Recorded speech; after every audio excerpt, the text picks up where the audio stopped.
Warahmatullahi wabarakatuh. Alhamdulillah, segala puji dan syukur kepada Allah Subhanahu wa taala. Kita bisa berkumpul lagi di sini dalam majelis ilmu. Mudah-mudahan seiring bertambahnya ilmu kita, bertambah pula kebijaksanaan kita dan keimanan kita pada Allah Subhanahu wa taala. Karena apalah arti ilmu jika dia tidak menambah kebijaksanaan, amal soleh dan keimanan kepada Allah, maka itu hanya sekedar wawasan. Pada kesempatan ini kita akan belajar satu bentuk ibadah yang luar biasa yang kalau para ulama menyebutnya lebih utama daripada sholat tahajud. Jadi kalau sholat tahajud aja keutamaannya luar biasa, ini ada ibadah yang lebih utama daripada sholat tahajud. Dan para ulama juga mengistilahkannya dengan istilah ibadah dalam diam. Diistilahkan dengan ibadah dalam diam. Apa itu ibadah dalam diam yang lebih baik daripada sholat tahajud? Kata para ulama adalah at-tafakkur dan istiqra'. Istiqra' dan tafakkur. Itulah ibadah dalam diam yang lebih utama daripada sholat tahajud. Sebelum kita bahas tentang apa arti istiqra' dan apa arti tafakkur, lalu apa keutamaannya, bagaimana melakukannya, kita coba awali dulu dengan tilawah Al-Quran. Hari ini kita coba baca surat Al-Mulk. Coba buka surat 67 dari ayat pertama. Surat Al-Mulk. Surat 67.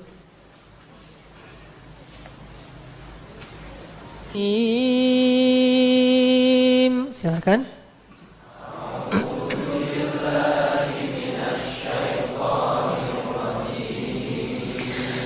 Bismillahirrahmanirrahim.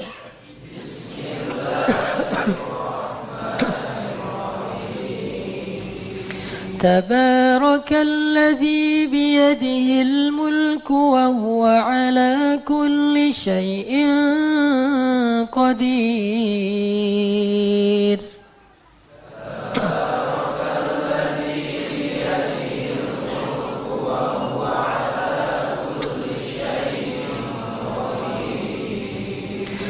الذي خلق الموت والحياة ليبلوكم أيكم أحسن عملا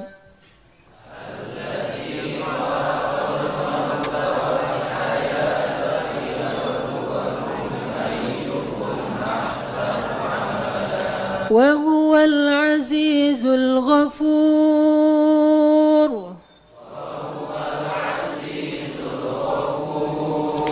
الذي خلق 7 سماوات طباقا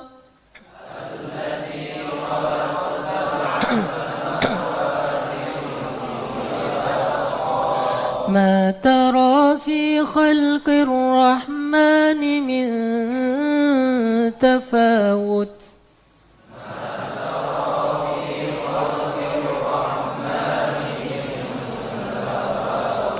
فارجع البصر هل ترى من فطور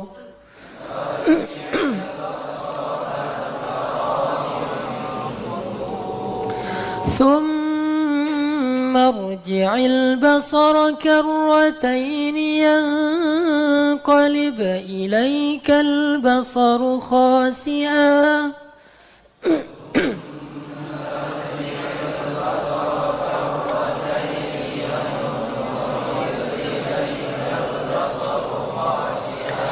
ينقلب إليك البصر خاسئا وهو حسير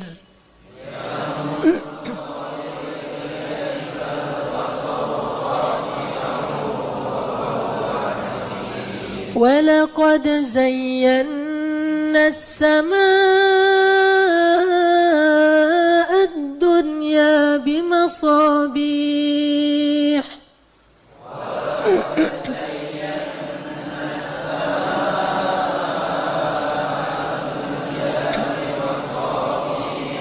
وجعلناها رجوما للشياطين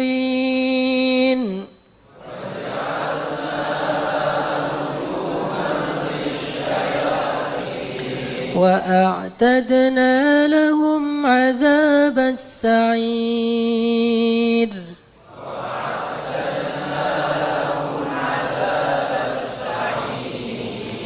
وللذين كفروا بربهم عذاب جهنم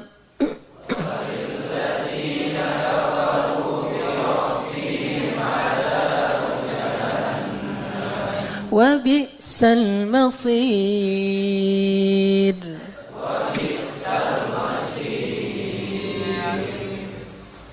Sekarang coba kita baca ayat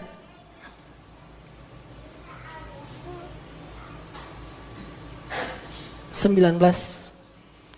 Bismillahirrahmanirrahim.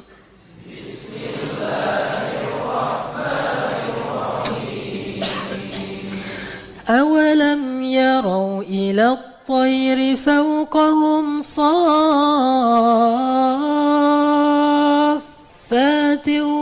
ويقبضن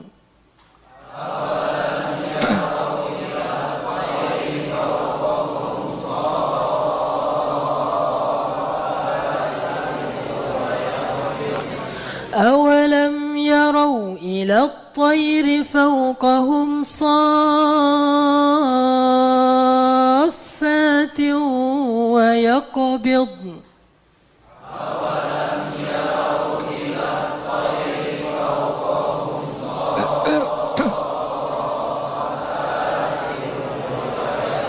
ما يمسكهن إلا الرحمن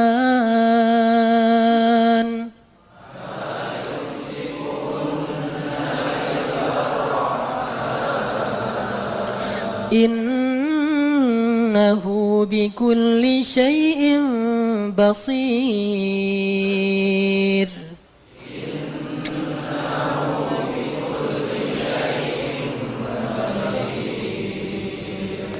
Terus ayat 30.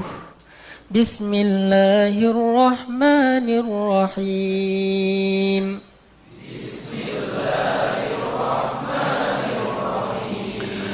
قل أرأيتم إن أصبح ماؤكم غورا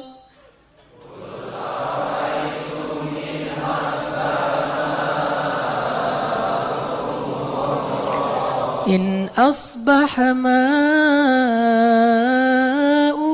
غورا فمن يأتيكم بماء معين.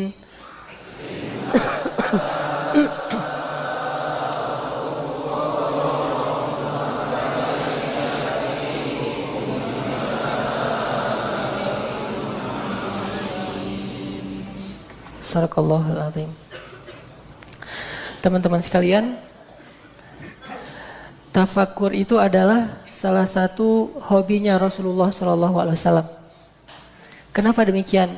Karena Rasulullah ingin lebih mengenal Allah bukan hanya dengan membaca atau mengulang-ulang hafalan Al-Quran.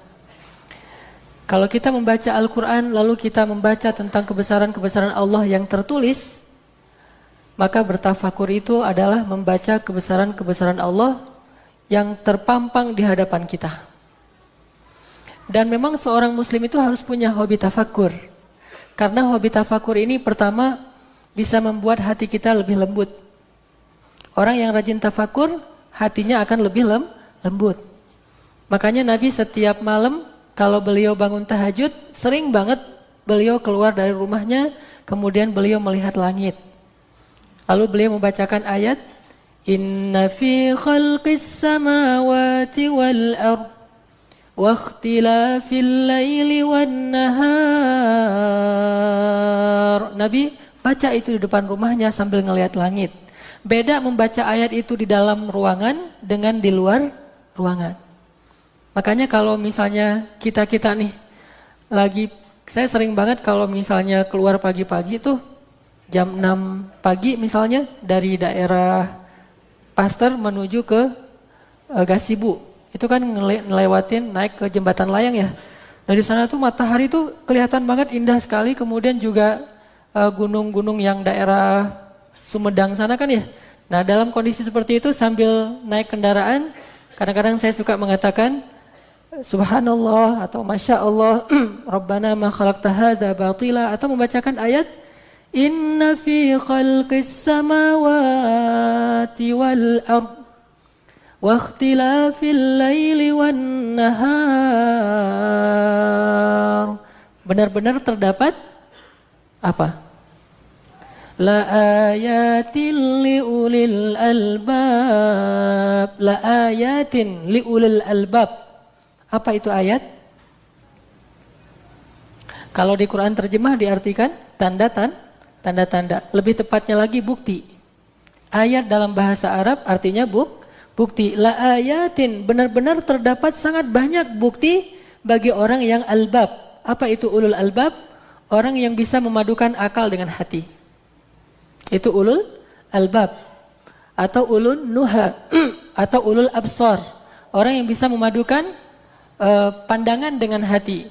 Ulul nuha, orang yang bisa memadukan antara pendengaran dengan hati. Ulul albab yang bisa memadukan antara akal dengan hati. Selalu dipadukan kepada hati.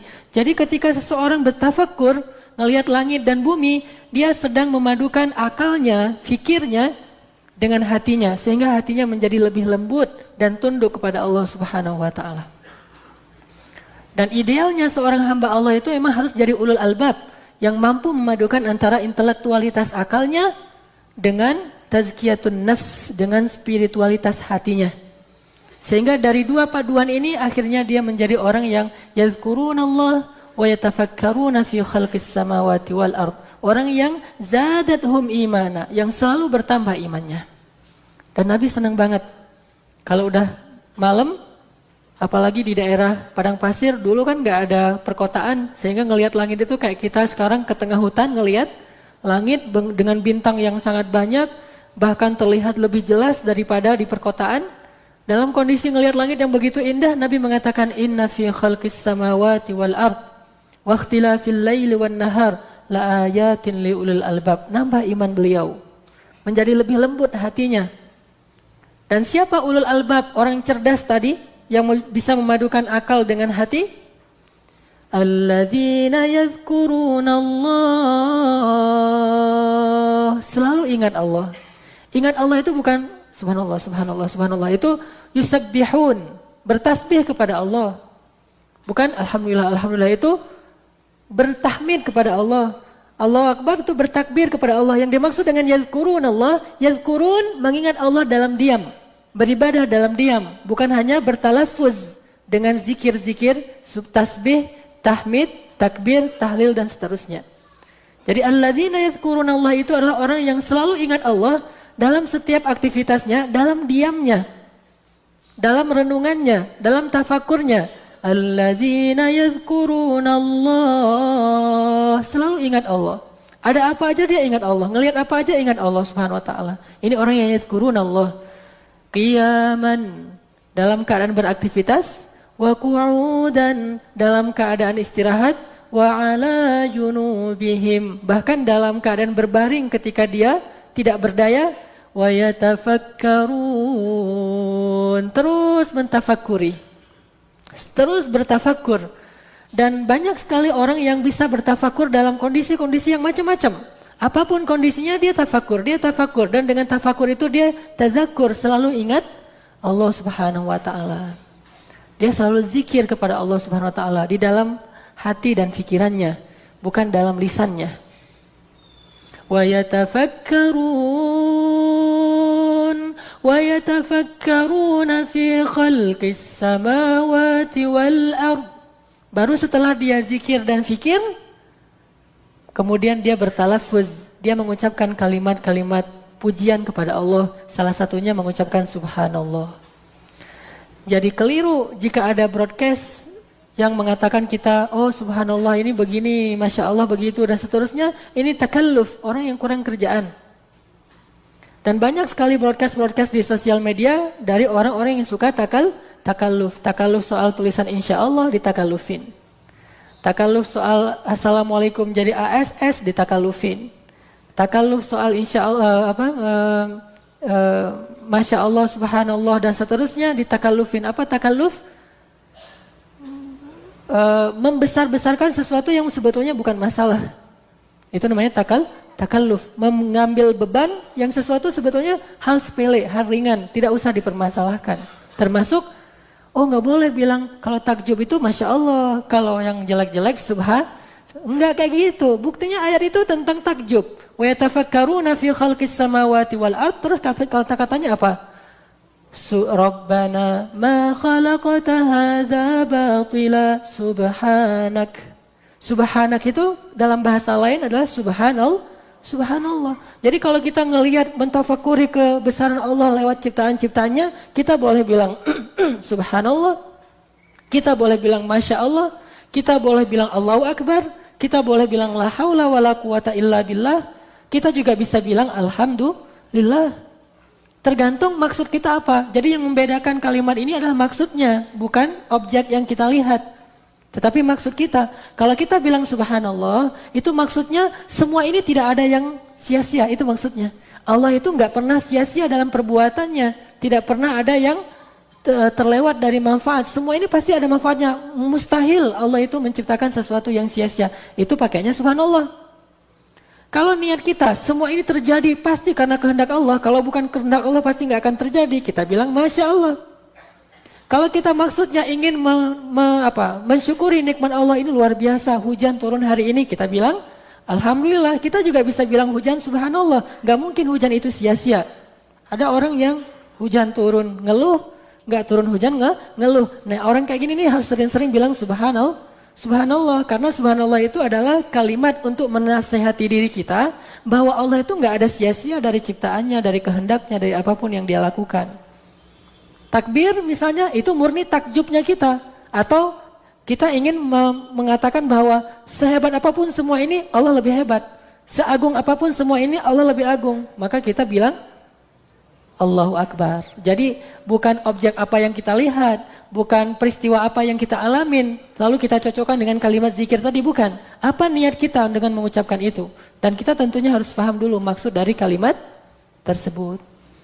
Tapi banyak orang karena mungkin dia ngelamun sendiri di rumah nih ngapain ya, udahlah saya nyebarin broadcast aja, terus kasih foto seorang ustadz baik dari luar negeri atau dalam negeri, dikasih kalimat-kalimat di broadcastin seolah-olah dari ustadz yang terkenal, padahal ustadz itu juga nggak tahu apa-apa.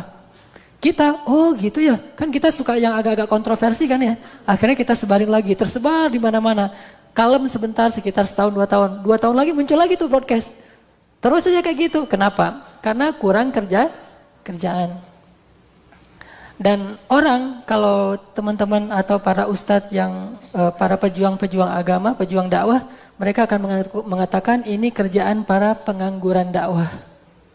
Pengangguran dakwah. Orang kalau misalnya pengangguran, gak punya kerjaan, dia kan ngerjain yang kecil-kecil tapi penting gitu soalnya. Misalnya kita di rumah ngelamun gak ngapa-ngapain, ngapain tuh coba? Jerawat digini-giniin, dicermin lama. Yang lebih jorok lagi mungkin kuku kakinya di apa. Ada kalau yang di kampung-kampung nyariin kutu di depan rumah tetangga sambil ngerumpi gitu-gitu kan. Ini namanya pengangguran dakwah. Kalau orang sibuk dengan urusan-urusan yang penting, maka hal yang seperti ini akan terlewatkan dan terselesaikan tanpa harus diseriusin. Makanya, dan siapa juga mau misalnya ada teman kita bilang semoga sing enggal damang ya misalnya kan gitu ya. Terus ada yang bilang amin. Masa sih maksudnya amunra? Kan gak mungkin kan. Yang cepat sembuh ya amunra. Kan gak mungkin kita doain orang dengan berhala. Pasti amin di sini maksudnya adalah dengan tulisan Arab amin. Maksudnya terimalah ya Allah kan gitu ya. Gak mungkin kita tulis A-M-I-N. Maksudnya Dewa Mesir. Gak mungkin. Atau amin siapa gitu. Atau Pak Amin kan gak. Pengennya amin artinya terimalah. Kalau mau persis benar jangan tulis pakai bahasa Latin, tulis aja pakai bahasa Arab. Karena bahasa Latin itu namanya literasi. Literasi itu tergantung kebijakan percetakan dan penerbit. Saya karena dulu main di percetakan dan penerbit, masing-masing percetakan itu punya aturan sendiri. Misalnya tulisan A yang panjang, kalau di percetakan A itu tulisannya A 2 kali. Di percetakan yang lain A tapi di atas dikasih garis gitu kan ya. Ini namanya literasi, suka-suka penerbit. Namanya juga bahasa Latin. Kalau mau persis benar, tulis aja pakai bahasa Arab. Amin. Atau ASS, nggak mungkin kan maksudnya bahasa Inggris kan? Kita pengen ngirim kalimat yang baik gitu ke Ustadz, mau ngundang Ustadz ceramah gitu. ASS Ustadz, wah kan nggak mungkin. Husnuzon atau ke orang yang ngirim, itu gara-gara seuzon tuh. Oh dia ngirim ASS ke saya pakai bahasa Inggris, kan nggak mungkin atuh. Pasti maksudnya Assalamualaikum warahmatullahi wabarakatuh. Gak usah disingkat, kenapa sih nggak ditulis lengkap aja? Nah hajat orang macam-macam, misalnya lagi di mobil, SMS kan nulis yang panjang kayak gitu. Agak susah, ya udah dia cepet gitu. Kalau saya sih lebih senang nulisnya salam gitu. Karena salam itu kalimat malaikat kepada Ibrahim dan Ibrahim kepada malaikat. Itu juga lebih simple dan udah utuh. Kalau ASS kan nggak utuh tapi niatnya utuh. Insya Allah itu jadi kebaikan. Karena niat walaupun belum ditunaikan udah jadi satu kebaikan kan ya.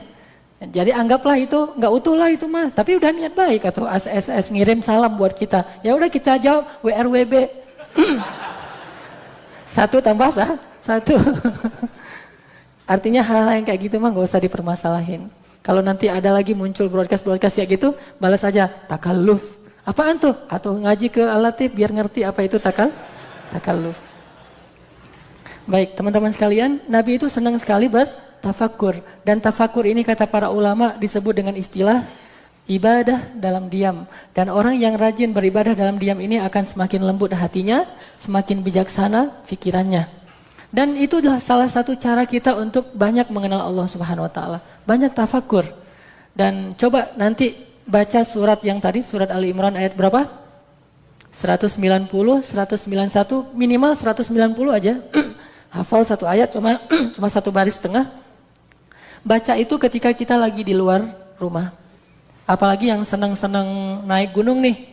Maka harus hafal surat Ali Imran 190 minimal. Sekali naik gunung, satu surat tentang tafakur hafal.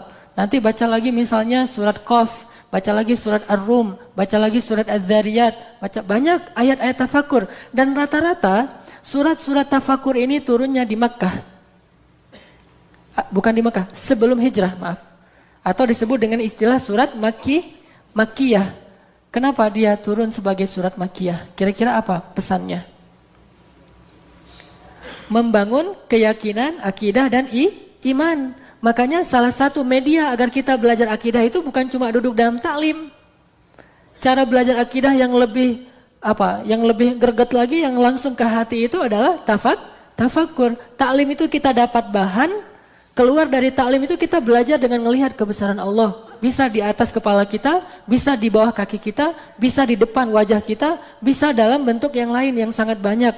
Objek-objek untuk ditafakurin.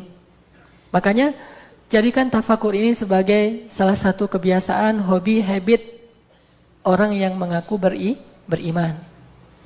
Kalau tafakur kita mungkin masih dalam tahap, kalau di surat Al-Muluk tadi itu, lihatlah gitu. Kan ada 3 kali disuruh lihat. Kalau kamu belum puas, lihat lagi. Kemudian coba lihat lagi, kan 3 kali kan ya. Nah lihat yang pertama itu untuk orang yang umum. Coba kamu lihat lagi dan segala macam. Lihat yang kedua itu untuk orang yang khusus, yaitu dengan mentafakur. Lihat yang ketiga untuk orang yang lebih khusus, yaitu dengan nazar. Nazar itu, nazariyah itu meneliti, research. Maka kamu akan terus menemukan keagungan Allah Subhanahu wa taala. Bisa secara umum ngelihat secara mata telanjang, bisa sambil ngelihat kemudian berpikir, bisa juga sambil melihat kemudian mempelajari dan membuat semacam percobaan, riset dan penelitian. Semua ini akan masuk ke dalam bab tafakur tentang ciptaan Allah Subhanahu wa taala. Ini ibadah dalam diam yang pertama. Yang kedua istiqra. Tafakur dan istiqra. Istiqra itu apa? Dari kata iqra. Iqra itu membaca. Bedanya dengan istiqra, kalau iqra itu membaca sambil talaffuz.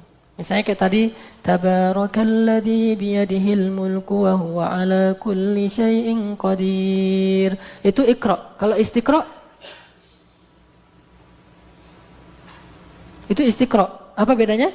Istiqra itu membaca dengan teliti dan dia nggak akan secepat iqra. Dia baca tafsirnya, dia baca hadisnya, dia duduk aja di halte misalnya. Itu istiqra. Kalau dia cuma baca huruf-hurufnya walaupun nggak berbunyi, itu namanya iqra. Para ulama senang sekali istiqra.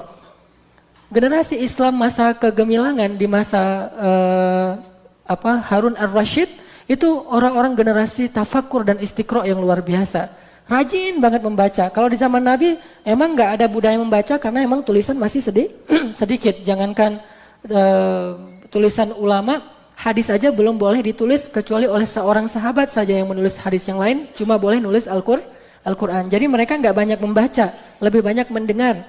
Di generasi setelahnya ketika Al-Quran sudah dibukukan, hadis sudah dibukukan, kemudian muncullah ulama-ulama yang membukukan juga ilmu mereka. Akhirnya semangat istiqra ini muncul luar biasa dan saat itulah Islam menjadi sangat berperadaban, yaitu pada masa peradaban Islam di Baghdad di masa Harun ar-Rasyid yang kemudian difitnah dengan buku cerita 1001 malam. Padahal bukan demikian. Nah, istiqra itu membaca sambil memperhatikan, sambil mengambil pelajaran. Ini maksud tabarok ini apa?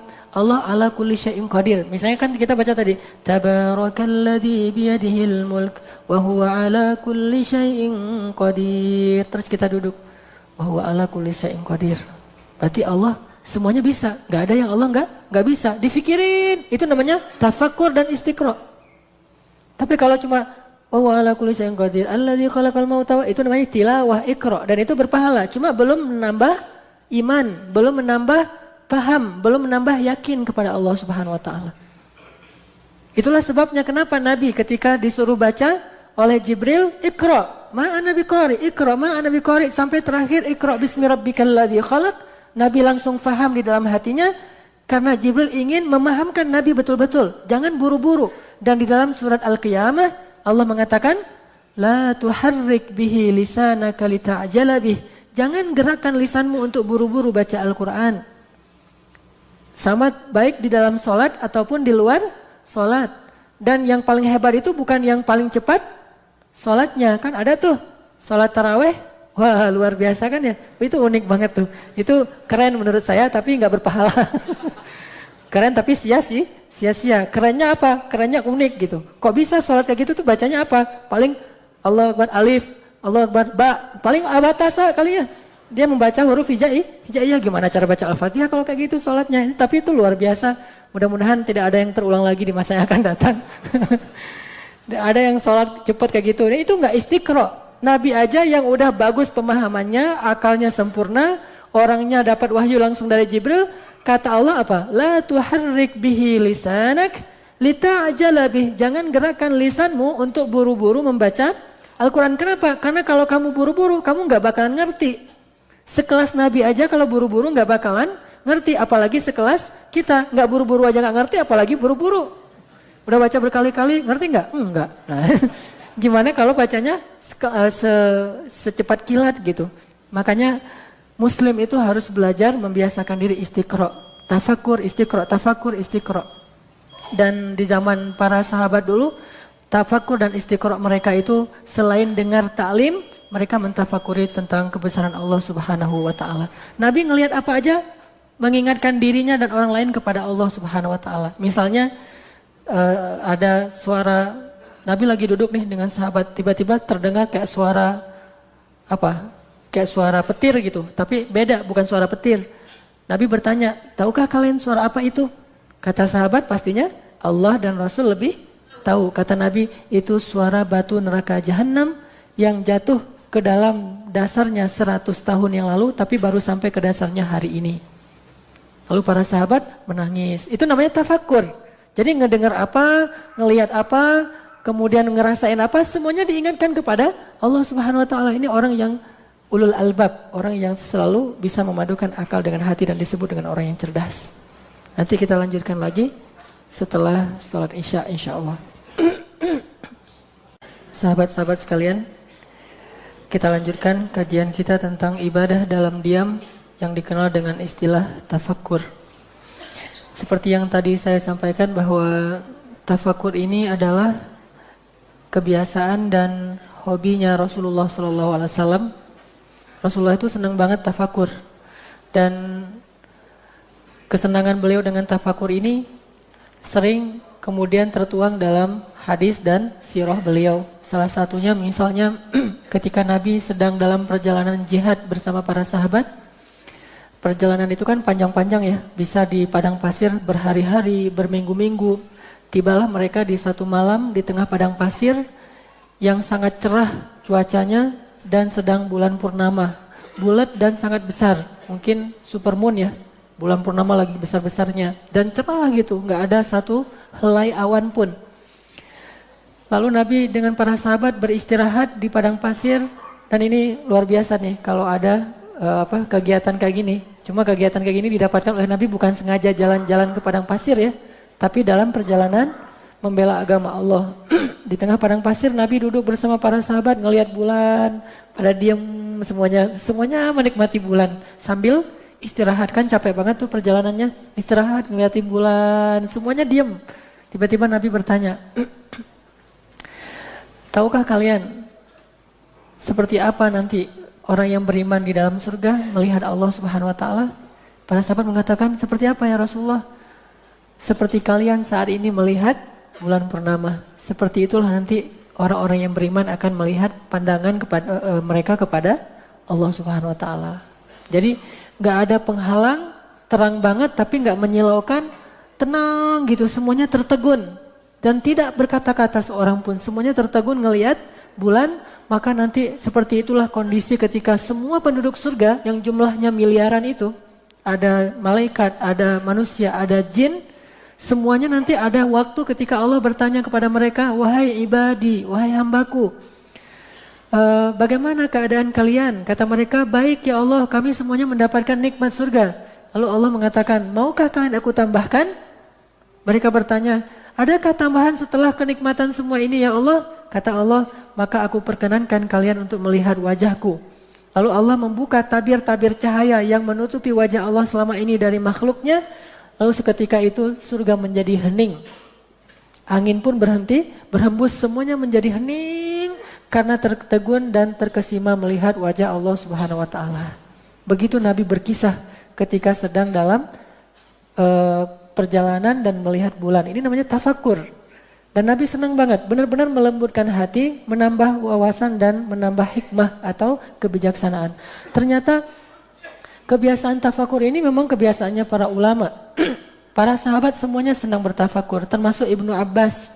Ibnu Abbas mengatakan, seperti kata-kata yang tadi saya sebutkan, bertafakur tentang kebesaran Allah satu sa'ah itu kalau dalam terjemahan modern 1 jam. Kalau terjemahan klasik sa'ah itu sebentar.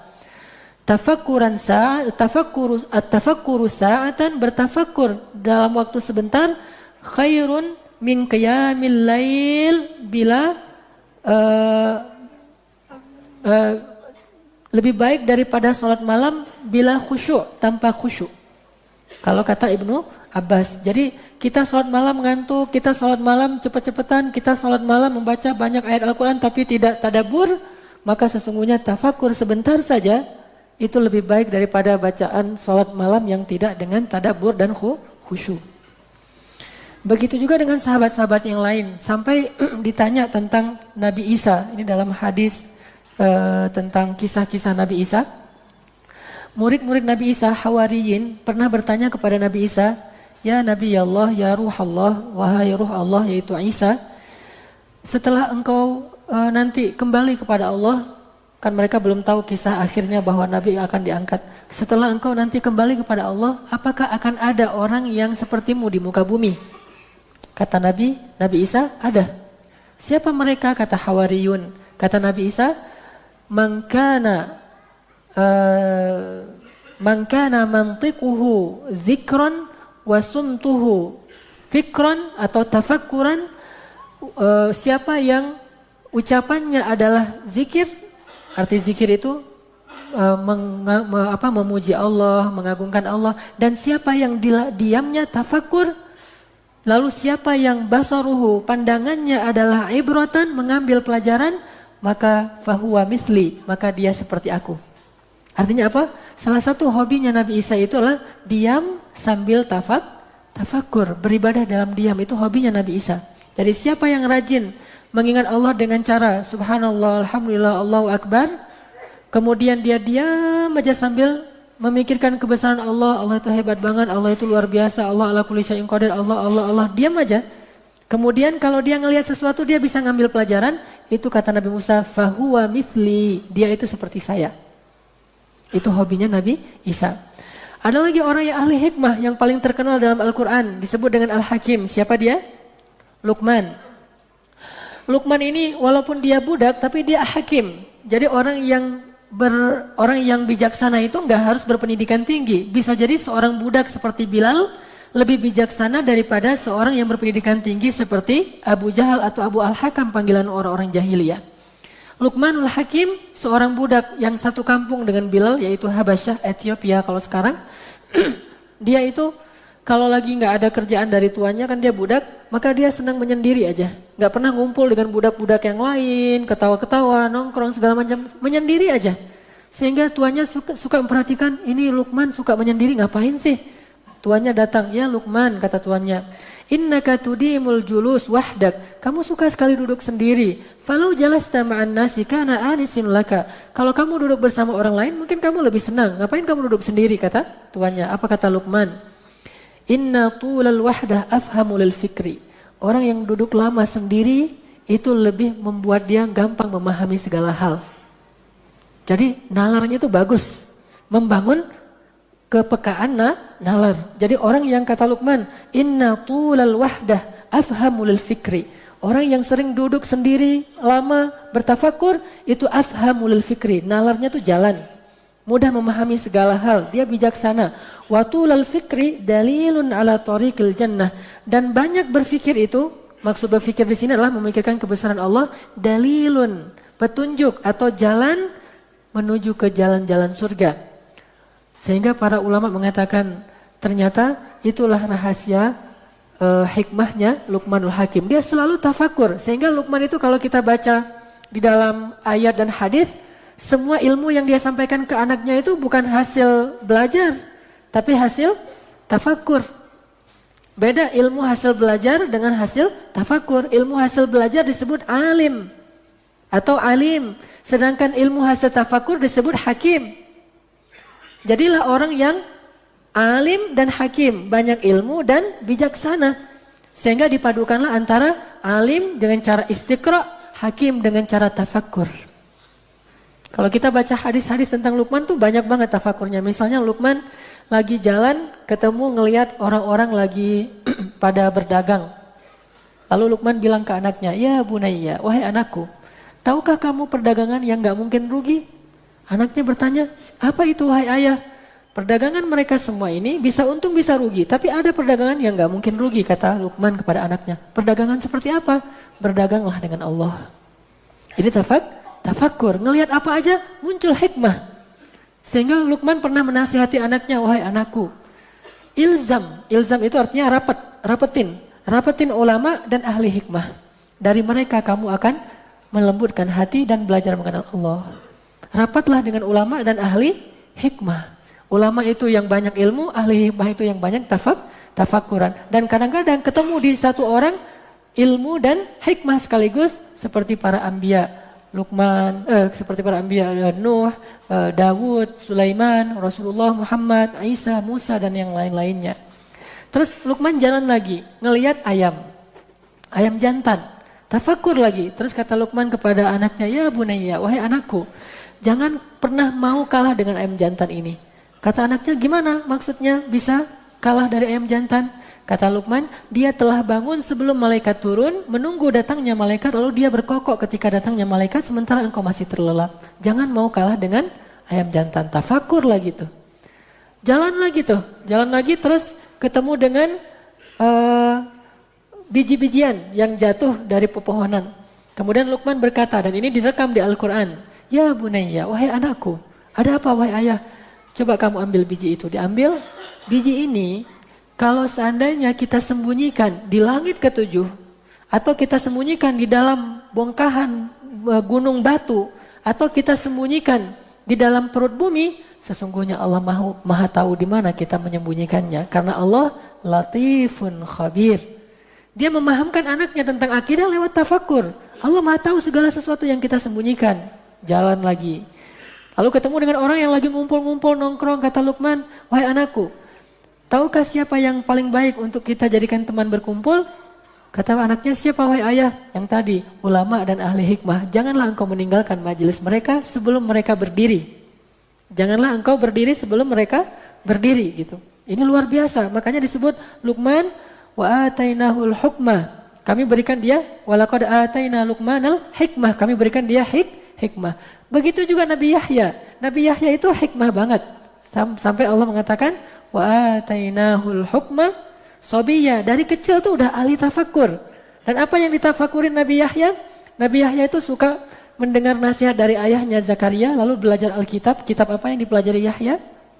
Taurat. Ya Yahya khudil kitaba biquwwah. Wahai Yahya, pelajarilah Taurat itu dengan sungguh-sungguh. Itu namanya istiqra'. Wa atainahul hukma sabiyya. Lalu kami berikan dia hikmah. Hasil tafakur sejak dia masih kecil. Karena hikmah itu, karena ilmu itu dia jadi anak yang lemah lembut. Wa hananan. Hanan artinya lemah lembut. Min ladunna wa zakatan, suci. Wa kana taqiyya, bertakwa. Wa barram biwalidayhi, selalu berbuat baik kepada orang tua. Walam yakun jabbaran 'asiyya, enggak pernah berlaku kasar dan tidak pernah bermaksiat. Wassalamun alaihi, kelahirannya itu saat yang paling baik. Saat dia lahir selamat. Yauma wulida wa yauma yamutu wa yauma yub'atsu hayya. Yahya, orang yang sangat hikmah, tafakur sejak kecil. Apa yang ditafakurin anak kecil seperti Yahya? Dia bertafakur tentang banyak hal, salah satunya adalah tentang misi kita diciptakan ini ngapain sih? Lalu hasil tafakurnya dia jadi paham bahwa oh manusia itu diciptakan untuk beribadah. Lagi tafakur, duduk sendiri tafakur, teman-temannya datang. Yahya, main yuk. Namanya juga anak kecil kan? Di bawah usia 10 tahun tuh. Main yuk. Apa kata Yahya? Duduk dulu sini gitu. Dipanggil. Ini orang dewasa banget nih anak kecil. Dipanggil teman-temannya, duduk sini dulu. Tahu enggak? Kita itu enggak diciptakan untuk main-main. Kita itu diciptakan untuk beribadah kepada Allah. Bayangin anak kecil bisa ngomong kayak gitu. Ini bukan penuaan dini, bukan. Ini kedewasaan yang wajar gitu. Kita aja yang kekanak-kanakan. Kalau kita nyebut, itu anak agak aneh ya, terlalu tua kayak orang dewasa atau apa. Padahal itulah yang bagus. Allah memberikan dia hikmah sejak dia masih kecil. Kalau kita nggak dapat hikmah udah setua gini, kita yang masalah, bukan Yahya. Yahya itu udah ideal. Itulah seorang muslim yang harusnya kayak Nabi Yahya. Begitu juga dengan Ali, begitu juga dengan Hasan, Husain, anak-anak kecil, Ibnu Mas'ud. Siapa lagi yang kecil-kecil? Mu'az bin Jabal, anak muda yang udah ahli hikmah. Terus Yahya suatu hari hilang. Gak ketemu di mana, dicari sama Zakaria. Zakaria ini kan sayang banget sama Yahya. Seperti saya ngerasain banget gimana sayang saya kepada anak saya juga namanya Yahya. Seperti Yakub menyayangi Yusuf. Sayang banget. Kayak misalnya tadi saya seharian keluar. Itu pengen cepat-cepat pulang karena udah kangen banget sama Yahya. Nah, kalau telepon, mana Yahya? Yahya kan belum bisa ngomong, paling ba gitu-gitu. Bahagia banget. Saking sayang kepada anak. Nah, Nabi Zakaria itu sayang banget sama Yahya, apalagi itu kan Nabi ya. Bapaknya Nabi, anaknya Nabi. Jadi kasih sayang bapaknya itu besar dan anaknya emang layak banget disayangi. Sampai Allah aja sayang banget sama Yahya. Dicari kemana Yahya? Cari di maktab. Maktab itu sekolahnya nggak ada. Dicari ke rumah nggak ada. Dicari di tempat main nggak ada. Dicari-cari dari pagi sampai sore, baru ketemu di hutan. Dan ketemu di hutan, dia lagi nangis di depan sebuah galian. Nangis saja di galian itu. Terus tanya sama Nabi Zakaria, ya Yahya, ngapain kamu di sini? Yahya masih nangis. Terus Zakaria duduk di sebelahnya. Ya Bunayya, wahai anakku, kenapa kamu? Kenapa? Kasih tahu ke ayah gitu. Kata Yahya, wahai ayah, sejak ayah menceritakan tentang api neraka, alam kubur, kiamat, aku nggak bisa tidur. Ini nih Razik banget ya. Ini Razik mana Razik? Kan Razik pernah pas kita lagi sholat malam nangis, yang paling kencang siapa? Razik kan ya, anak kecil yang kayak gini ini dikasih hikmah. Terus saya tanya habis nangis, sudah selesai sholat malam, tanya Razik tadi nangis kenapa gitu pas lagi di depan. ini ngedoain ayah sama mama gitu. Ini anak kecil ngedoain apa? Supaya ayah sama mama sama-sama masuk surga. Coba lihat. Ini anak kecil udah bisa ngomong kayak gitu dan itu ada di Al-Latif. Yahya pasti lebih dahsyat dari itu. Bisa nangis lebih kencang daripada Razik. Nangis di depan galiannya sendiri. Wahai ayah, sejak ayah ceritain tentang kubur aku gak bisa tidur. Dan aku takut sekali kalau aku berbuat dosa kepada Allah sehingga akhirnya aku diletakkan di dalam lubang ini dan disiksa oleh para malaikat. Nangis lagi. Zakaria ikut nangis. Ini namanya tafakkuran. Rajin banget tafakur. Dan itu benar-benar mengasah hati. Kalau istiqra mengasah akal, mengasah pikiran kita. Kalau tafakur itu justru mengasah hati walaupun bahasanya dari kata fikir, yaitu memikirkan. Tapi ujung-ujungnya adalah untuk mengasah hati. Begitu juga dengan Nabi Ibrahim awal-awal beliau hijrah kan. Mengenal Allah kan tafakur tuh. Adegan yang paling populer adalah beliau ngelihat bintang. Hadza Rabbi. Inikah Tuhan saya? Ketika bintang itu redup dan hilang, kemudian saya nggak suka yang redup dan hilang. Lalu melihat bulan, inikah Tuhan saya? Bukan ini Tuhan saya, bukan pernyataan, pertanyaan. Di situ ada yang mahzuf, kata ulama, artinya yang mahzuf di situ ahadza Rabbi. Jadi kalau misalnya kalau bahasa kita, ini Tuhanku bacanya gini, ini Tuhanku gitu bacanya. Bukan ini Tuhanku, ini pernyataan itu. Jadi cara ngebacanya itu harus bernada pertanyaan, ini Tuhanku atau inikah Tuhanku? Lalu bulan itu menjadi hilang, lalu dia mengatakan, aku berlindung kepada Allah dari Tuhan-Tuhan yang lain. Kemudian muncul matahari besoknya. Nah, ini lebih besar, lebih benderang. Ini mungkin Tuhan saya karena ini lebih besar, lebih benderang, lebih panas. Kemudian sorenya hilang lagi. Ya Allah, beri saya petunjuk. Akhirnya Allah pun memberi petunjuk kepada Nabi Ibrahim. Hasil tafakkur. Dan para anbiya itu senang sekali bertafakur. Dan ada satu hal yang menarik tentang tafakur ini, bahwa ini bukti bahwa agama Islam ini adalah agama yang mempersatukan hubungan manusia dengan alam dengan satu titik yang sama, yaitu sama-sama makhluk Allah. Kalau orang Eropa, orang ilmani, orang sekuler melihat alam itu hanya sebagai objek ilmiah. Mereka ngelihat alam sebagai objek ilmiah, objek penelitian. Kalau orang Islam ngelihat alam itu adalah sebagai sama-sama makhluk Allah dan saling berbagi kebaikan. Mereka bekerja sama, mereka saling memberikan manfaat antara satu dengan yang lain. Kita memberi manfaat kepada alam, alam memberi manfaat kepada kita karena kita sama-sama makhluk Allah dan disebut dengan bahasa tasbih semesta. Kata Allah, tidakkah kamu perhatikan langit dan bumi semuanya bertasbih kepada Allah dan masing-masing tahu cara tasbihnya sendiri-sendiri yang berbeda dengan kamu? Semua orang bertasbih, semua makhluk bertasbih kepada Allah. Sehingga Nabi SAW melihat alam itu bukan sebagai benda, bukan sebagai objek ilmiah, bukan sebagai objek penelitian, bukan sebagai objek wisata. Bagi seorang traveler mungkin itu objek wisata, bagi seorang saintis mungkin itu objek ilmiah, bagi seorang pengusaha itu mungkin objek bisnis. Tapi bagi seorang mukmin itu adalah objek tafakur karena dia adalah makhluk Allah dan kita sama-sama bertasbih kepada Allah. Sehingga Nabi sering banget bersinggungan dengan alam dan menyampaikan hadis-hadis tentang alam ini hasil tafakur. Misalnya, Nabi pernah lagi duduk bersama sahabat, tiba-tiba ada suara bayi menangis kan? Sahabat lihat, mana bayi? Persis suara bayi menangis. Ternyata yang nangis apa? Pokok kayu. Nangis karena pengen disentuh oleh Nabi.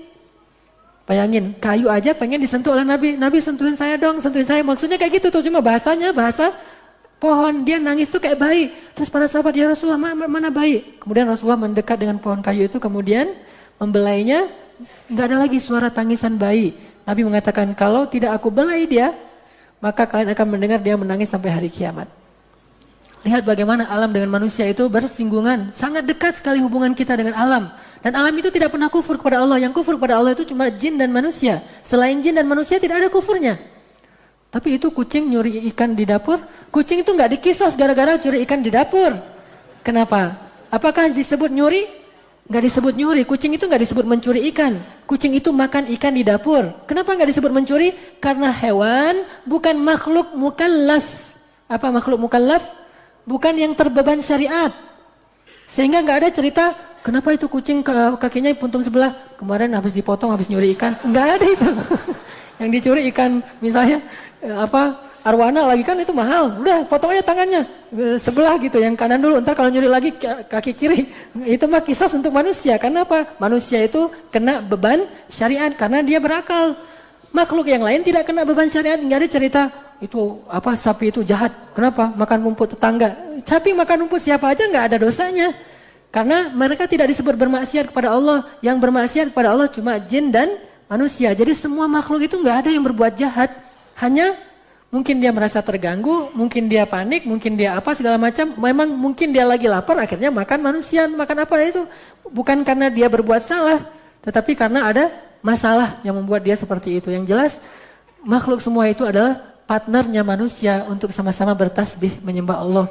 Sehingga Nabi membelai kayu tadi. Terus Nabi pernah juga mengatakan Uhudun jabalun yuhibbuna wa nuhibbuh. Uhud itu Uhud itu gunung yang mencintai kita dan kita mencintainya. Uhud, dan ini hadisnya banyak, terutama kalau yang udah umrah pasti tahu banget nih ya. Karena ketika wisata di Madinah pasti akan dibahas tentang hadis-hadis tentang gunung Uhud. Uhud adalah gunung yang mencintai kita dan kita mencintainya. Lihat hubungan manusia dengan alam lewat tafakurnya Islam, tadaburnya Al-Quran dan hadis. Lalu Nabi Abu Bakar, Umar, Utsman berempat nih naik ke atas gunung Uhud. Pas lagi Nabi naik ke atas gunung Uhud, naik Abu Bakar, naik Umar, naik Utsman. Gunung Uhud itu bergetar, jadi gempa gitu. Gunung Uhud itu bergetar. Kemudian Nabi mengatakan, uskun kata Nabi. Bayangin kayak dengan hewan. Uskun ya Jabal ya Uhud. Hada Muhammadun Nabiyyun wa Siddiqun wa Syahidan. Ini yang ada di atasmu Muhammad seorang nabi dan bersamanya ada seorang siddiq dan yang bersamanya lagi ada dua orang syahid yaitu Umar dan Utsman. Akhirnya gunung itu berhenti bergetar. Lihat hubungan manusia dengan alam dalam tafakur. Sejak kapan kemudian kaum muslimin jauh dari alam dan tidak lagi memperhatikan alam, tidak lagi menjadikannya sebagai bahan tafakur untuk mengenal Allah? Sejak datangnya orang-orang yang tidak mengenal Allah, yang tidak beriman, lalu memisahkan antara alam dengan iman. Lalu disematkan di tengah-tengahnya ilmiah. Sehingga terbataslah kepada kesimpulan ilmiah. Lalu kesimpulannya adalah ini semuanya adalah terjadi secara kebetulan. Atau terjadi secara evolusi dan seterusnya dan seterusnya. Kalau mereka ngelihat kebesaran Allah dalam alam ini, mereka bilang alam baik kepada kita. Alam memberi kita rezeki. Ini adalah peristiwa alamiah. Ini mah fenomena alam segala macam. Itulah batasan yang membuat kita tidak bisa lagi menghubungkan alam dengan imannya seorang muslim. Padahal itu erat sekali hubungannya. Kita sama-sama makhluk dengan alam ini. Kalau perlu kita bertasbihnya bersama alam seperti Allah berfirman tentang Daud. Ya Daud, bertasbihlah kamu. Lalu kami tundukkan gunung dan burung untuk bertasbih bersama Daud. Gimana tuh gunung dan burung bertasbih bersama Daud? Kalau Daud udah duduk, Daud itu kan suaranya indah banget ya. Seperti apa indahnya suara Daud? Daud itu punya 70 macam suara. Kalau dalam istilah senar itu punya 70 macam senar. Atau 70 macam makomat. Kalau kita kan 7 macam makomat. Satu aja udah susah kurdi kan. Ini 70 macam. Dan setiap Daud bersuara dengan makom yang kedua. Itu lebih baik dari yang pertama. Yang ketiga lebih baik daripada yang kedua. Dan seterusnya. Setiap bersuara itu lebih indah dari yang sebelumnya. Sampai 70 suara. Jika ada seseorang yang suaranya bagus di dunia. Rasulullah mengatakan. Utita mizmar mim mazamiri ali Daud. Kamu telah diberikan salah satu suara di antara suara-suara Daud. Bukan semuanya, cuma salah satu. Salah satu itu aja membuat kita takjub ngedengerin ada yang nyanyi suaranya bagus, ngaji suaranya bagus, teriak suaranya bagus. Itu semuanya hanya satu di antara sekian banyak suara Daud. Sehingga kalau Daud udah bersuara, ikan itu akan rapat semuanya datang kepada Daud, burung-burung ngumpul, semua burung yang ada di sekitar gitu mendengar suara Daud semuanya ngumpul. Begitu juga gunung akan berhenti berjalan. Bukankah gunung itu berjalan? Kita aja yang nggak tahu. Mereka semuanya akan ikut bertasbih bersama Daud. Ibaratnya jadi tadarusan bareng Daud. Alam itu bersatu dengan para anbiya. Begitu juga dengan kisah ketika Nabi lewat suatu jalan. Lalu di sebelah kanan beliau itu ada gunung namanya kalau nggak salah Jumdan. Gunung Jumdan. Ini gunung yang paling banyak berzikir pada Allah di antara gunung-gunung. Jadi bisa disebut gunung ahli ibadah. Gunung Jumdan, ini gunung yang paling soleh di antara gunung-gunung nih. Ketika Nabi lewat jalan yang di sebelahnya ada gunung Jumdan, Nabi bilang, Siru, hadza Jumdanun, sabaqal mufarridin.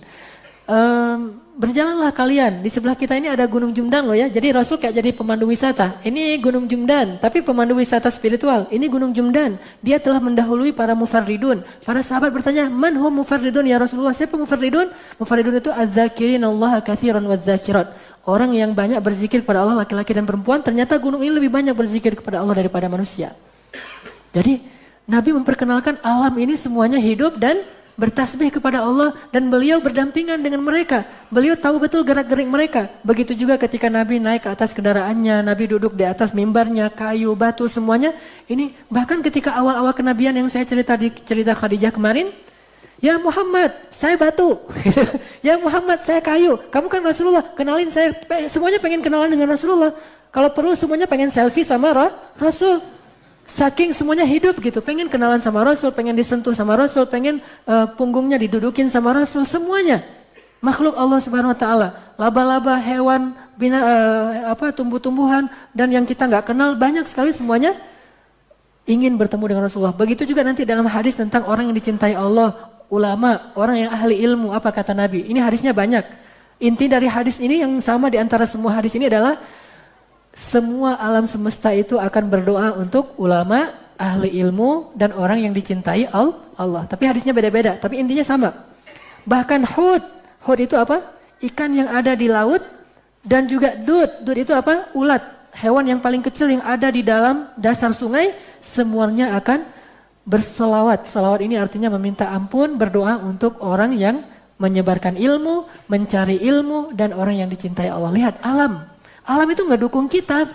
Jadi kenapa kita merasa jauh dari mereka? Mereka itu bagian dari kita karena kita sama-sama makhluk Allah. Sehingga tafakur ini akan membuat kita lebih mengenal segala hal. Dan membuat kita jadi lebih bijaksana, lebih luas wawasannya, lebih lembut hatinya.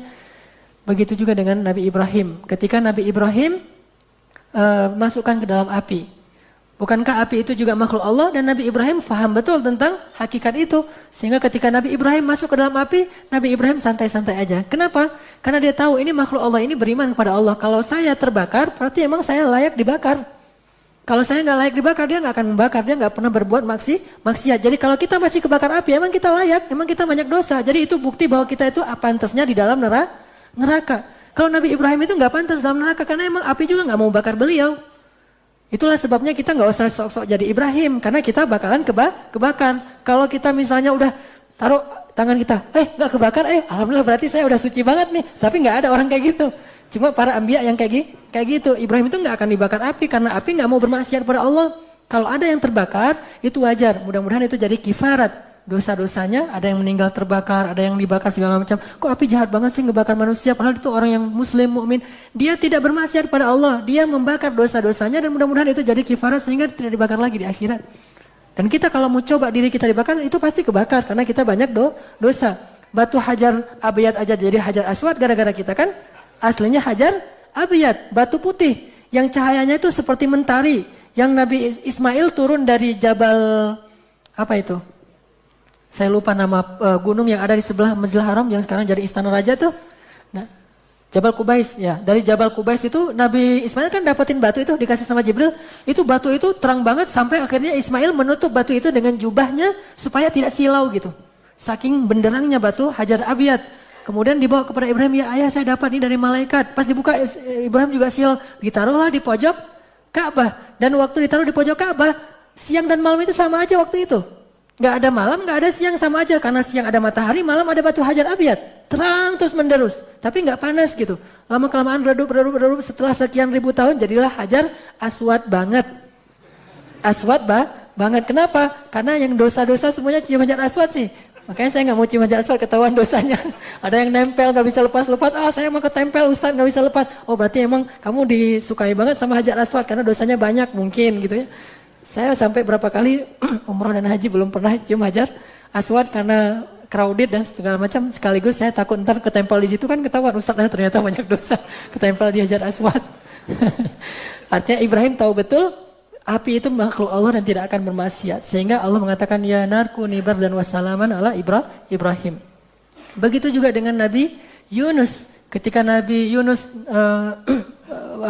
berlayar, maka laut kemudian badai. Kenapa laut badai? Karena yang berlayar di atasnya itu seseorang yang sedang Allah marahi. Terjadilah badai, hampir aja tenggelam dan penuh muatannya. Kemudian mereka buat undian yang intinya dibuat undian yang keluar nama Yunus. Dan orang-orang gak rela gitu. Bukan Yunus gak mau, orang-orang gak rela. Jangan dia, kasihan dia itu orang baik banget. Ini orang luar biasa, segala macam. Gak ada yang rela kalau Yunus itu yang keluar undiannya. Kita undi lagi. Tapi nama Yunus tetap dimasukin. Undi lagi yang kedua, keluar lagi nama Yunus. Jangan Yunus, kasihan, yang lain aja. Semuanya rela gitu. Kalau bukan Yunus, saking sayangnya kepada Yunus. Undian ketiga, keluar lagi Yunus. Kalau kayak gini, ini memang kehendak Allah. Yunus, maaf ya.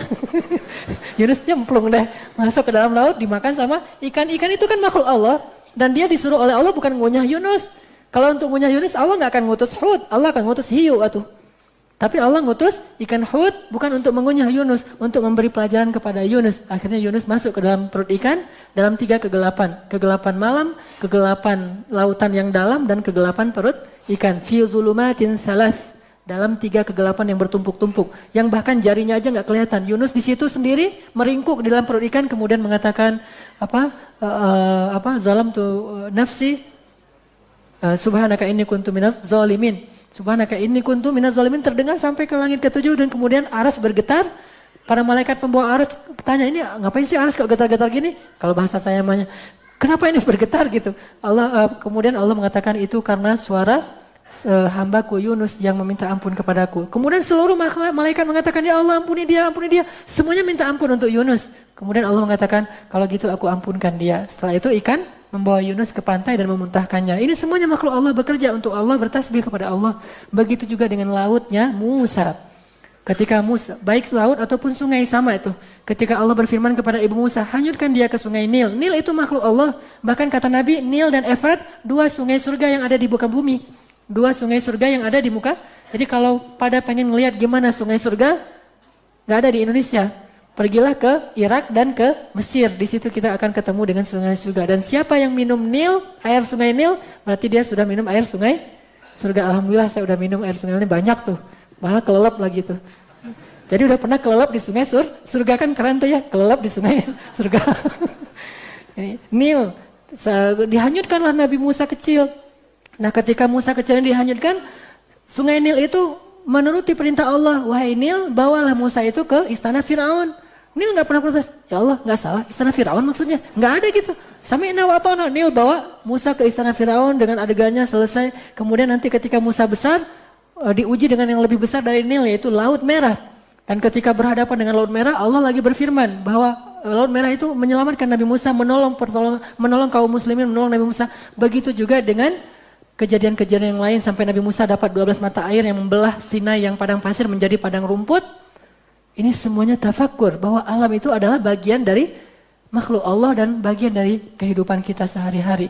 Sehingga saya suka banyak bertafakur ke sini ke sana, dan salah satunya misalnya kita jalan-jalan nih yang suka ke laut, misalnya tafakur ombak kan ya, yang surfer tuh. Saya baru tahu ternyata ombak itu macam-macam. Dulu saya pikir ombak itu sama aja. Pas Ino ngajak surfing, saya bilang, "Dong, surfing ke itu aja, ke Indramayu." Ke pantai utara. Ah, nggak bisa Ustaz. Kenapa nggak bisa? Ombaknya beda. Beda apaan? Ternyata ombak juga ada macam-macam. Kalau ombak di pantai utara itu pecahnya sekaligus kan? Semuanya jadi pecah kayak nampar gitu. Patah atau papan selancar. Kalau ombak yang di Batu Karas, pecahnya itu beruntun. Dari ujung pecah sehingga bisa dibuat main orang-orang yang senang surfing misalnya. Dan beda lagi dengan di Pangandaran. Kalau di Pangandaran ombaknya narik ke dalam, bahkan seorang yang jago berenang juga bisa tenggelam kan ya, ketarik sehingga banyak kecelakaan. Kalau pantai Batu Karas ombaknya malah muntahin orang keluar, jadi nggak bisa berenang juga, aman. Benar nggak sih itu? Nggak bisa berenang juga aman, karena kalau misalnya nggak bisa berenang kelelep di Batu Karas, udah pasrahin aja, ombak bawa saya ke pantai dong gitu. Dibawain ke pantai karena dia muntahin orang. Kalau Pangandaran nelan, kalau Batu Karas muntahin. Jadi orang kalau pasrah aja dimuntahin aja ke pantai. Dia nggak akan nelan, model ombaknya berbeda. Terus saya tafakur lagi dari teman-teman surfing, jadi banyak tahu. Oh subhanallah ya, ombak itu kayak dikasih rezeki. Kan yang nunggu ombak di poinnya itu kan banyak tuh. Pada duduk di atas papan selancar, dudukin. Terus tiba-tiba datang ombak. Kan pada balik arah tuh ngambil kan. Nah kalau udah ngambil ombak satu, yang lain mau ngambil, temannya udah ambil duluan kan ngalah tuh. Ternyata satu ombak itu untuk satu orang. Nunggunya belasan orang, ombaknya datangnya satu. Itu rezeki banget tuh. Dan nggak tahu pecah persisnya poinnya tuh di mana, kan berjajar tuh. Kadang dapat dia, kadang dapat orang di sini, kadang dapat di sini. Subhanallah, ini aturan Allah, semuanya dikasih rezeki. Belum lagi kita belajar sabar, belajar bergiliran segala macam. Saya dulu kalau nyetir itu kalau pas berpapasan banyak mobil suka nyelip-nyelip, tapi sejak surfing jadi ngalah. Oh ini kayak diombak nih, duluan aja deh, duluan. Ternyata belajar tertib juga lewat tafakur. Ini modus jadinya. Tafakur itu luar biasa. Belum lagi nanti Allah mengajarkan pas kita mukhayam kemarin ke daerah Ciwidey. Itu kan juga banyak sekali hasil-hasil tafakur kita ketika kita naik di puncak bukit. Ini semuanya adalah tafakur. Bagi ibu-ibu juga bisa seperti itu. Tafakur apapun. Ibu-ibu menyusui. Kalau kata teman saya, coba perhatikan gimana seorang ibu ketika dia menyusui. Misalnya dulu itu adalah darah tiba-tiba menjadi air susu yang sehat buat bayi, bahkan nggak tergantikan. Mau beli susu semahal apapun, tetap aja di bawah ditulis ASI tetap makanan terbaik buat bayi, kan gitu ya. Mereka aja nggak pede kan, bilang yang terbaik, tetap aja di bawah mereka jujur bilang ASI tetap yang terbaik. Dan itu dulunya darah. Dan setelah 2 tahun dia jadi racun, nggak bisa lagi diminum oleh bayi. Dan bayi yang di atas 2 tahun juga nggak boleh minum ASI karena nggak terlalu baik juga untuk dia. Nggak ngaruh juga, tetap aja Allah membuat rezeki masing-masing dengan ciptaan yang luar biasa. Jadi seorang ibu ketika memberi susu kepada bayinya, Bismillah, kemudian mengatakan ini anugerah dari Allah, hadza min fadli Rabbi, dan seterusnya dan seterusnya. Ini tafakur. Biasakan diri kita untuk bertafakur. Mudah-mudahan dari tafakur itu kita jadi muslim yang lebih ulul albab, cerdas, menjadi muslim yang lebih hikmah, bijaksana, menjadi muslim yang lebih akrab dengan alam. Karena kita dengan alam itu bukan 2 hal yang terpisah, tetapi sama-sama makhluk Allah yang sedang beribadah kepada Allah. Jadikan mereka semuanya beribadah bersama kita. Kalau misalnya kita lagi naik sepeda, naik sepeda gunung misalnya ke atas, kita sedang bertasbih bersama pohon, bersama gunung, bersama batu, bersama ketika kita loncat-loncat di atas batu itu semuanya kita sedang bertasbih bersama dia. Niatkan itu. Dan saya kemarin meniatkan kalau setiap saya berenang itu 1 kali ngayuh gitu, itu 1 kali tasbih di dalam hati aja, tafakur. Masya Allah nih, air nih bertasbih bersama saya, bareng-bareng gitu berenang. Kalau kelelep, air jangan iseng meleng lagi. Bareng-bareng lagi. Jadi tasbih bersama air. Pas saya belajar tentang teori berenang, kata si pelatihnya, kalau kita berjalan di darat, kita harus menyesuaikan diri dengan kondisi di darat, gravitasinya yaitu kita vertikal. Kalau kita di air, kita menyesuaikan diri dengan gravitasi di air, yaitu horizontal. Sehingga kalau misalnya kita pengen nyaman berenang, maka yang pertama yang harus kita latih itu adalah gimana menjaga gravitasi kita di air. Makanya teknik pertama berenang, ini kata Luki nih, teknik pertama berenang itu adalah ngapung. Sebelum pernafasan adalah ngapung. Dorong ngapung aja sampai rileks. Kita belajar gravitasi di air, yaitu dengan cara ngapung. Lama-lama udah rileks, belajar pernafasan, udah bisa pernafasan baru gaya-gayaan. Gaya-gayaan kan ada gaya kata, ini gaya-gayaan. Artinya di situ saya belajar luar biasa. Ternyata segala sesuatu itu ada hasil tafakuran yang dahsyat sekali. Dari situ kita belajar banyak. Saya belajar jadi memang manusia itu harus pintar beradaptasi. Kita nggak bisa merasa idealis banget. Nggak boleh. Saya pokoknya gravitasi saya vertikal, saya ke air juga vertikal. Ya udah bisa gaya batu, vertikal banget tuh. Buang semua nafas, jangan pakai nafas, buang semua nafas terus masuk ke air. Pasti vertikal, bisa jalan, bisa duduk kan. Cuma setelah itu ya udah innalillahi wa inna ilaihi raji'un gitu. Makanya di air gravitasinya horizontal, di darat vertikal. Saya belajar, oh kita tuh harus beradaptasi. Kita harus menerima hukum Allah yang disebut dengan hukum alam atau sunnatullah. Kalau kita bisa beradaptasi dengan semua ini, kita akan nyaman dimanapun. Di air nyaman, di darat nyaman, di udara nyaman, dan segala macam. Ini saya belum belajar terjun aja nih. Mudah-mudahan suatu saat ada shift penerjun, kita pengen belajar terjun. Ternyata terjun, nanti ada yang diver di sini juga banyak, diving, yang free diving. Gimana beradaptasi dengan air, dengan kedalaman tertentu, supaya kita tidak pekak, supaya jantung kita kuat, segala macam. Semuanya kalau mereka senangnya mungkin yoga, kalau kita kan nggak pakai yoga kayak gitu, tapi tetap ada senam pernapasan.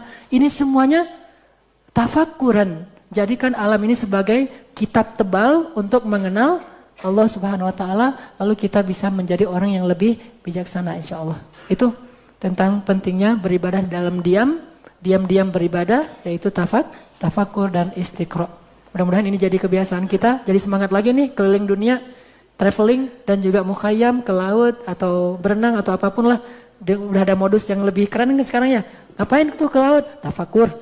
Ngapain tuh tiba-tiba di gunung? Tafakur. Tapi yang jujur ya, benar-benar tafakur dan belajar bertasbih dengan alam. Mulai sekarang saya pengen bertasbih dengan ombak deh di Batu Karas, insya Allah. Ada yang mau ikut bareng-bareng ya.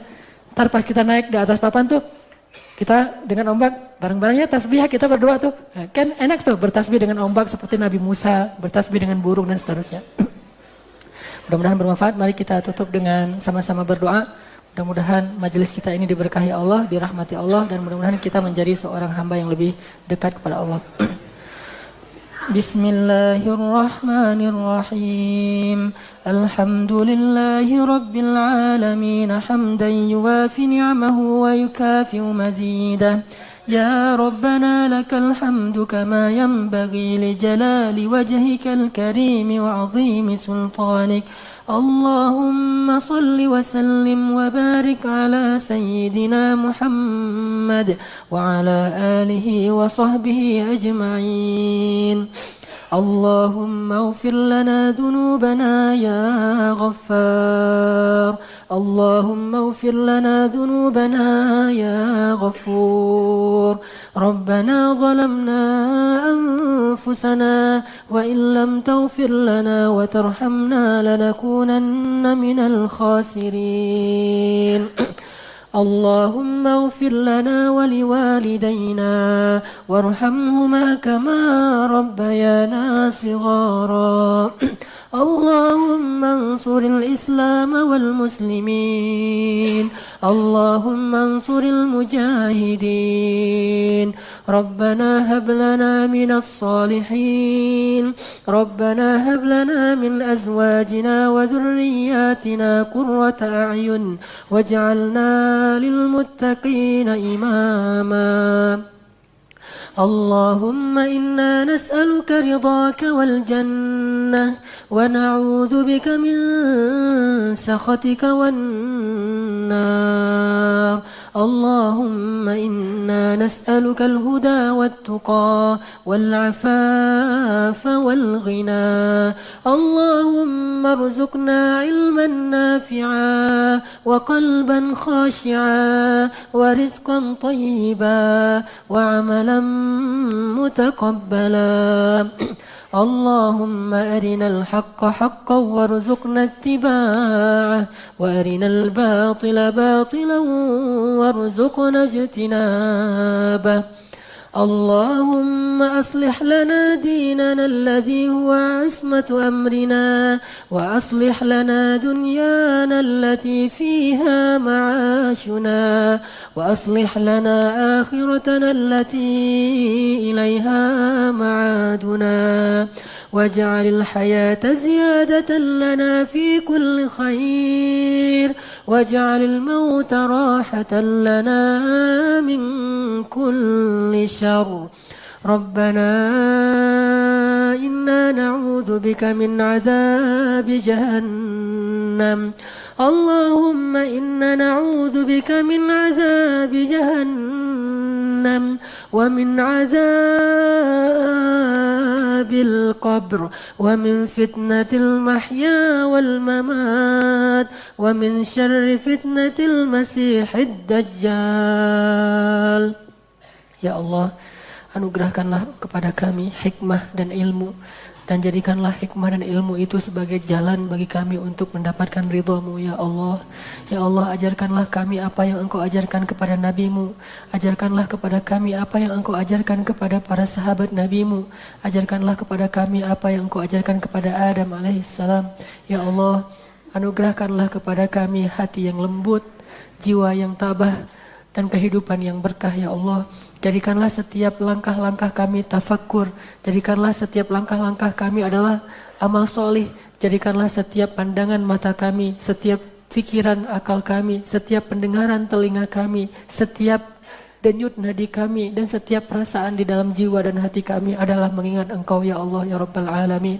Jangan Engkau biarkan ada satupun langkah dan laku kami yang terjauh dari mengingat Engkau ya Allah. Jangan Engkau biarkan ada satupun langkah dan tingkah laku kami yang sia-sia dalam kehidupan ini ya Allah. Jadikanlah setiap apa yang kami lakukan itu menambah pahala dan kebaikan di sisi-Mu ya Allah. Ya Allah ya Rabbal Alamin. Jadikanlah kami seperti Nabi Dawud yang bisa beribadah kepada Engkau bersama alam ciptaan-Mu ini ya Allah. Jadikanlah kami seperti Nabi Sulaiman yang angin bekerja bersamanya untuk menyebarkan dakwahnya ya Allah. Jadikanlah kami seperti Nabi Yusuf yang semuanya juga akan membantu dakwah beliau ya Allah. Jadikanlah kami seperti Nabi Musa yang lautan dan sungai semuanya membantu dakwah kami ya Allah. Jadikanlah kami seperti Ibrahim yang bahkan musuh seperti api sekalipun bisa membantu dakwah ya Allah. Jadikanlah kami seperti Rasulullah Muhammad SAW yang gua, debu, pasir, angin segala macam semuanya beribadah dan membantu dakwah-Mu ya Allah. Jadikanlah kami salah satu di antara prajurit-prajurit yang membela agama-Mu ya Allah. Membela agamamu dengan ilmu pengetahuan, membela agamamu dengan akhlak, membela agamamu dengan kekuatan, membela agamamu dengan harta yang kami miliki ya Allah. Ya Allah, jadikanlah muslimah, perempuan-perempuan muslimin adalah perempuan-perempuan yang taat dan menjaga diri. Dan lahirkanlah dari rahim-rahim mereka yang suci anak-anak yang akan menjadi rijal agama, yang akan menjadi kesatria agama, yang akan menjadi ulama, yang akan menjadi duat, yang akan menjadi orang-orang yang senantiasa menegakkan dan membawa panji-panji bendera agama-Mu ya Allah. Lahirkanlah dari rahim-rahim mereka yang suci itu anak-anak yang soleh-solehah, dan pertemukanlah kami dengan perempuan-perempuan yang solehah ini, dan jadikanlah mereka bagian dari kehidupan kami, penyejuk mata hati kami, dan saling tolong-menolong dalam ketaatan dan kesabaran kepada Engkau ya Allah. Rabbana atina fid dunya hasanah wa fil akhirati hasanah wa qina adzabannar. Subhanakallahumma wa bihamdika asyhadu an la ilaha illa anta astaghfiruka wa atubu ilaik. Assalamualaikum warahmatullahi wabarakatuh.